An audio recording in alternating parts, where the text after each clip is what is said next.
గురువుగారు 2025-26 సంవత్సరానికి గాను వృశ్చిక రాశి వారి రాశిఫలాలు ఎలా ఉన్నాయండి? వృశ్చిక రాశి మేష వృశ్చికయోర్ కుజ భూ అయితే మేషానికి వృశ్చికానికి అధిపతి ఎవరంటే కుజుడు.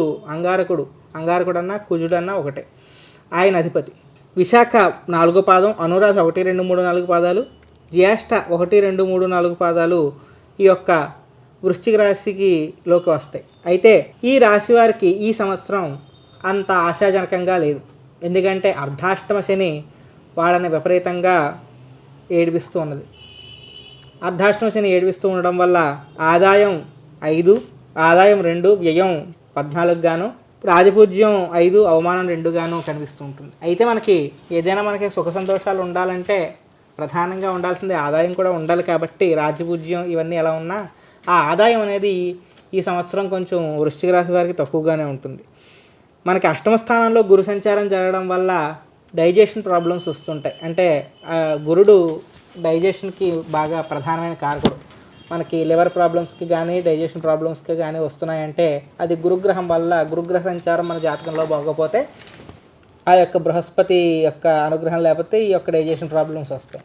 ఆ అనుగ్రహం వల్ల మనకి ఆయన అనుగ్రహం లేకపోవడం చేత అష్టమ స్థానంలో సంచరించడం వల్ల డైజెషన్ ప్రాబ్లమ్స్, అలాగే అత్తగారి ఇంటి వైపు నుంచి ప్రాబ్లమ్స్ అనేటువంటివి ఈ యొక్క సంవత్సరంలో వీళ్ళకి వస్తూ ఉంటాయి.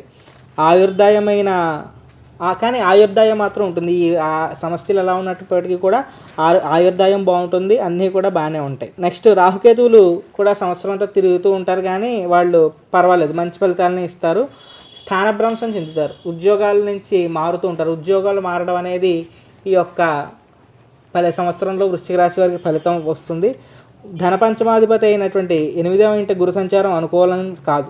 వత్సరారంభంలో వచ్చిన ఉద్యోగం అంటే ఈ సంవత్సరం ఆదిలో వచ్చిన ఉద్యోగం ఖచ్చితంగా పోగొట్టుకుని మళ్ళీ ఇంకొక ఉద్యోగాన్ని చేపట్టడానికి ప్రయత్నిస్తూ ఉంటారు. కోర్టుకి సంబంధించిన ప్రతిబంధాలు ఎదురవుతాయి. కోర్టు మెట్లు ఎక్కాల్సి వస్తుంది ఈ సంవత్సరం ఖచ్చితంగా వృశ్చిక రాశి వారు. విదేశీ ప్రయాణాలు మాత్రం అనుకూలిస్తే అక్టోబర్లో మాత్రం కొంచెం, అంటే వచ్చే అక్టోబర్లో 2025 అక్టోబర్లో మాత్రం ఈ యొక్క సమస్యలన్నింటికి కూడా చిన్న చిన్న పరిష్కార మార్గాలు దొరుకుతూ ఉంటాయి. అలాగే అష్టమ స్థానం నుంచి గురుడు ఎప్పుడైతే తప్పుకుంటాడో అప్పుడు అన్నీ కూడా మీ యొక్క సమస్యలన్నీ కూడా తొలుగుతూ ఉంటాయి. స్టాక్ మార్కెట్లో కూడా మీరు పెట్టిన పెట్టుబడులు కొంచెం చాలా జాగ్రత్తగా పెట్టాలి. ఎక్కువగా పెట్టకుండా మనకి తగు జాగ్రత్తలు తీసుకుంటూనే పెట్టాలి.